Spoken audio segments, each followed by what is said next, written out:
2026 বিধানসভা নির্বাচন। তৃণমূল কংগ্রেস তারা কি এককভাবে ক্ষমতায় আসতে পারবে, নাকি এককভাবে ক্ষমতায় চলে আসবে বিজেপি, নাকি উপমুখ্যমন্ত্রী হিসাবে আমরা দেখতে চলেছি আমজনতার হুমায়ুন কবিরকে, কিংবা সিপিএম অথবা কংগ্রেস থেকে অন্য কাউকে? চলুন বিস্তারিত জানার চেষ্টা করি আজকের এই ভিডিওর মাধ্যমে। প্রথমেই যে বিষয়টি উল্লেখ করতে চাইব সেটা হলো 2021 বিধানসভা নির্বাচনে আমরা যে ফলটা দেখেছিলাম, ঠিক সেম ফল কিন্তু এবার হয়তো আমরা দেখতে পারবো না। অর্থাৎ এবারের ফলাফলটি অনেকটাই পরিবর্তন হতে পারে, এবং সেখানে বলে রাখবো তৃণমূল কংগ্রেস হ্যাঁ অগ্রগতি অনেক কিছু করেছেন, তারপরেও এমন কিছু ভুল সিদ্ধান্ত সরকারের পক্ষ থেকে নেওয়া হয়েছে, বা কাজকর্মের ক্ষেত্রে এমন কিছু খামতি আমরা দেখতে পেয়েছি, যার ফলে অনেক ভোটার তারা কিন্তু বিমুখ হয়ে পড়েছে তৃণমূল কংগ্রেস থেকে। অর্থাৎ টিএমসিকে তারা এবার ভোট দেওয়ার পরিবর্তে ভোট দিতে চলেছেন বিজেপিতে, এবং তার ফলে বিজেপির যে আসন তা কিন্তু অনেকটাই বাড়তে চলেছে। তারপরেও দাঁড়িয়ে হ্যাঁ তৃণমূল কংগ্রেস অবশ্যই এমন একটা জায়গায় এখনও দাঁড়িয়ে আছে যেখানে থেকে কিন্তু তাদের সবথেকে বেশি সম্ভাবনা রয়েছে এখনও সরকার গঠনের, এবং তা এককভাবে সরকার গঠনের। আমি বিগত একটি ভিডিওতে জানিয়েছি হ্যাঁ তৃণমূল কংগ্রেস এমন বহু আসন আছে যেখানে 2000, 3000, 5000, 7000 ইত্যাদি ইত্যাদি ভোটে জয়লাভ করেছিল। সেই সমস্ত আসনগুলো এবার কিন্তু বিরাট হুমকির মুখে। কেন?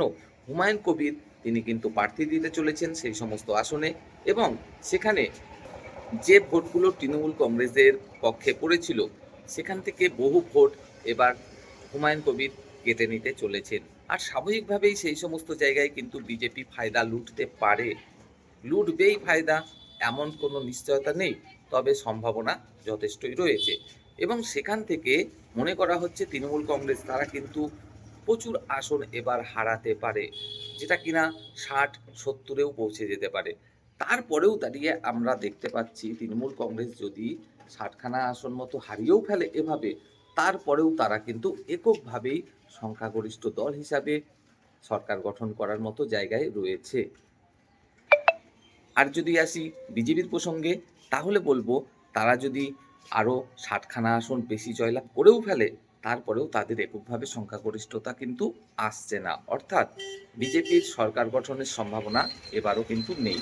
হ্যাঁ অবশ্যই আসন সংখ্যা অনেক বৃদ্ধি পেতে পারে, কিন্তু সরকার গঠনের সম্ভাবনা কোনো মতেই নেই। এমনকি আমরা যদি দেখি তৃণমূল কংগ্রেস বা বিজেপি কেউই এককভাবে সংখ্যাগরিষ্ঠতা পেল না। অর্থাৎ তৃতীয় কোনো রাজনৈতিক দলের সমর্থন প্রয়োজন হচ্ছে সরকার গঠন করার জন্য। সেক্ষেত্রে পড়ে থাকছে কে? আমজনতার হুমায়ুন কবির, কংগ্রেস বা সিপিএমের রাজনৈতিক দল। সেখানে দাঁড়িয়ে আমজনতা হুমায়ুন কবির তিনি যে এতদিন যাবৎ তৃণমূল কংগ্রেসেই ছিলেন, এবং তিনি বারবার একই কথা বলছেন। অর্থাৎ তিনার যে স্বপ্ন উপমুখ্যমন্ত্রী হওয়া, তিনি তো অলরেডি প্রকাশ করেই ফেলেছেন, এবং তার সাপোর্ট যে যাবে তৃণমূল কংগ্রেসের দিকেই সেটা কিন্তু বলার অপেক্ষা রাখে না। অর্থাৎ সেক্ষেত্রেও কিন্তু এগিয়ে তৃণমূল কংগ্রেস। আর যদি আসি সিপিএম বা কংগ্রেসের প্রসঙ্গে, তাহলেও এটা কিন্তু বলার অপেক্ষা রাখে না যে তারা যদি কিছু আসন পায়, সেই যদি সমর্থনের প্রয়োজন হয় সরকার গঠনের ক্ষেত্রেও, তা কিন্তু যাবে তৃণমূল কংগ্রেসের দিকেই। অর্থাৎ সরকার গঠন এবারও করতে চলেছে তৃণমূল কংগ্রেস, এটা কিন্তু বলার অপেক্ষা রাখে না, সে এককভাবে সংখ্যাগরিষ্ঠতা পেয়ে হোক বা কারো সমর্থন নিয়ে হোক। তবে পরিশেষে আবারও বলতে চাইব যে হ্যাঁ তৃণমূল কংগ্রেস এবার অনেকটাই আসন কম পেতে চলেছে, তারপরেও তারাই এককভাবে সংখ্যাগরিষ্ঠতা পেয়ে সরকার গঠনের জন্য সব থেকে এগিয়ে রয়েছে।